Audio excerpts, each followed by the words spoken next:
আনন্দবজাৰ পাটলা শান্তিবজাৰ পথৰ দলং মেৰামতি ৰাইজৰ বিভাগীয় কৰ্তৃপক্ষলৈ বাট নাচাই ৰাইজে মেৰামতি কৰিলে দলং মেৰামতিৰ অভাৱত জহিক হৈ গৈছিল কাঠৰ দলংখন বিধ্বস্ত দলংখনেৰে বিপদসংকুলভাৱে যাতায়াত ৰাইজৰ ৩০-৪০খন গাঁৱৰ ৰাইজৰ যাতায়াতৰ একমাত্ৰ মাধ্যম দলংখন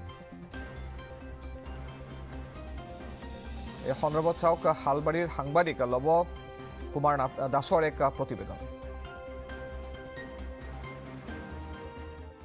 মই বৰ্তমান উপস্থিত আছো বাক্সাৰ আনন্দ বজাৰত আৰু এক গুৰুত্বপূৰ্ণ বাণিজ্যিক কেন্দ্ৰস্থল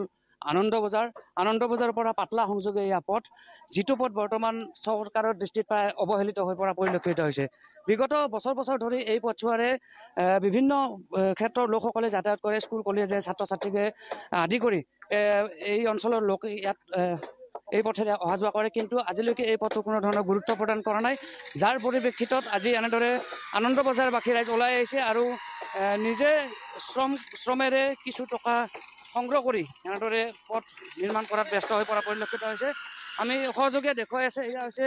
বাক্সাৰ আনন্দ বজাৰ পাটলা সংযোগী পথ আৰু এই পথছোৱা বিগত বছৰ ধৰি চৰকাৰৰ দৃষ্টিত অৱহেলিত হৈ আছে বৃহৎ ঘাটৰ সৃষ্টি হৈছে এই পথছোৱাৰ লগতে এই দলংখনত যাৰ বাবে আজি ৰাইজে একত্ৰিত হৈ নিজ শ্ৰমেৰে আচলতে এই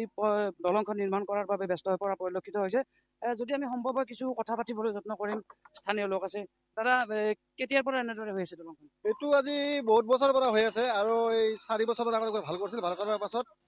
পুৰা মোটামুটি এবছৰ মান হ'লে আমি ৰাইজে অলপ চলপ ভাল কৰোঁ এনেকৈ চলি আছোঁ আমি ক'ৰ পৰা ক'লৈকে যায় এইটো আনন্দ বজাৰৰ পৰা পাটলা হৈ আপোনাৰ শান্তি বজাৰ মানাছ একদম পুৰীবিল হাওৰা কৰি 8-10খন গাঁও আছে 8-10খন গাঁৱৰ ভিতৰত এইখন দলং কাঠৰ দলংখন কোনোবাৰে তাৰমানে চৰকাৰে আহে দিম বুলি কয় কোনোবাই নেদে প্ৰমোদ বড়ো চৰকাৰে আজি 5 বছৰ হৈ গ'ল দলংখন কিমান মানুহ আহি ক'লে যে আমি দিম কিন্তু আশাহে দিলে কিন্তু কোনো কাম নকৰিলে সিহঁতে এইটো এটা কৃষি প্ৰধান অঞ্চল ইয়াৰ লোকসকল কৃষিজাত সামগ্ৰী লৈ আনন্দ বজাৰলৈ আনিব লগা হয় বিভিন্ন সমস্যাৰ সন্মুখীন হয় এইফালে ধৰকচোন ধান চাউলৰ পৰা আপোনাৰ পাণ তামোলৰ পৰা টেঙা আঞ্জা পাচলি চব ইটো হ'ল আপোনাৰ পুৰা প্ৰথম ৰাস্তা আনন্দ বজাৰত আৰু আমাৰ 80% চব্জিটো আমাৰ ইটো এলেকাৰ পৰা আহে কিন্তু কিমান কষ্ট হয় ৰাতিপুৱা মানে ৰাতি 2টা বজাই আৰম্ভ হয় গাড়ী চাড়ী আহা তাৰপিছত আমি চাবৈ এটা বনাই দিছোঁ চাবৈ দি তাৰমানে নিবানৰে কিছুমান বাগৰি পৰি যায় কিছুমান এক্সিডেণ্ট হয় এনেকুৱা বাইকেদি বহুত মানুহ এতিয়া এক্সিডেণ্টো হৈছে মেডিকেলত যাই আছে কিন্তু আজি যে ৰাস্তাটো কাম কৰি আছে ইয়াত টকাখিনি কোনে খৰচ কৰিছে এই টকাখিনি আমি ৰাইজে উঠাই যাই যি দিয়ে 10-20 টকা যাই দি দিয়ে এনেকুৱা কৰি আমি উঠাই কামটো আৰম্ভ কৰিছোঁ সমস্যাৰ সন্মুখীন হৈছে পুৰা সমস্যাৰ সন্মুখীন হৈছোঁ আমি আৰু আমাক গোটেই আশাই দি আছে কিন্তু আজিলৈ কিন্তু কোনো কাম কৰা নাই এইটো আমি ৰাইজে প্ৰত্যেক বাৰে এইটো কাম কৰি আছোঁ আমি হয় বিগত বছৰ ধৰি অৱহেলিত চৰকাৰৰ দৃষ্টিত কোনো নপৰা এই পথছোৱা হৈছে আনন্দ বজাৰ পাটলা সংযোগী পথ আন এগৰাকী ব্যক্তিৰ সৈতে কথা পাতিব বিচাৰিম আচলতে বিজেপি চৰকাৰৰ কোনো মূল্যই নাই কোনো আমাৰ উন্নতি ৰাইজৰ যিটো উন্নতিৰ কাম আচলতে কৰা নাই আৰু আপোনালোকৰ মিডিয়াৰ জৰিয়তে মই অখিল গগৈ আৰু নৰীনজ্যোতি গগৈ জনাওঁ যে যি আগত পঞ্চায়ত নিৰ্বাচন আছে কোনো ৰাজনীতি দলৰ তেওঁলোকে সংগ নলগৈ ৰাইজৰ দলে অকলশৰে প্ৰত্যেক পঞ্চায়তত মোৰ মতেদি তেওঁলোকে ভোট খেলিব লাগে এই দলংখন ক'ৰ পৰা ক'লৈকে যায় এই দলংখন আনন্দৰ পৰা মানাছ এইটো এটা কৃষি প্ৰধান অঞ্চল ইয়াৰ সমান্তৰাল গৈ ছাত্ৰ ছাত্ৰী অহা যোৱা কৰে এই পথেৰে নিশ্চয়কৈ ইয়াত দুৰ্ঘটনা সংঘটিত হৈছে দুৰ্ঘটনাৰ বহুত হৈছে কিন্তু মানুহ মৰা নাই পৰমা মাষ্টৰো এৰে পৰা বসছে তলত কিন্তু তেওঁ নমাৰলাক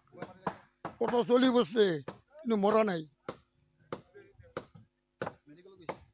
কি ক'ব আজি ৰাইজে কাম কৰিব লগা হৈছে ৰাইজেতো কাম কৰিবই লাগিব নহ'লে আমি ৰাস্তা দি কেনেকৈ আহোঁ আহিবতো লাগিব বজাৰ কৰিব লাগিব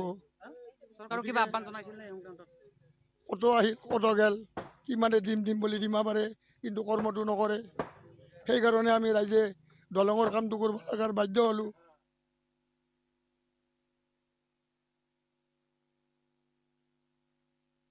আমাৰ বৃহত্তৰ পাটলা অঞ্চল আৰু আনন্দ বজাৰৰ ৰাইজ আৰু কুৰিবিল হাওৰা কৰি একদম এইটো যিটো পথ এইটো আমাৰ একদম মানাছক লগিন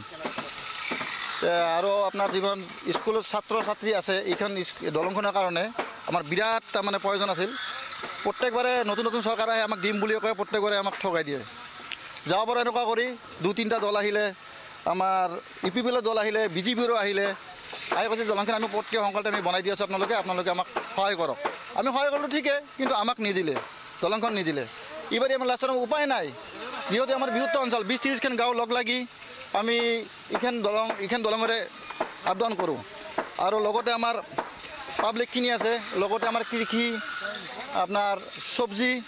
তাৰপৰা ধান চানবিলাক এইবিলাক আছে, চব 80% চব্জি এইবিলাকৰ পৰা আহে। কুৰিবিল, নৰসিংহবাৰী, পাটলা,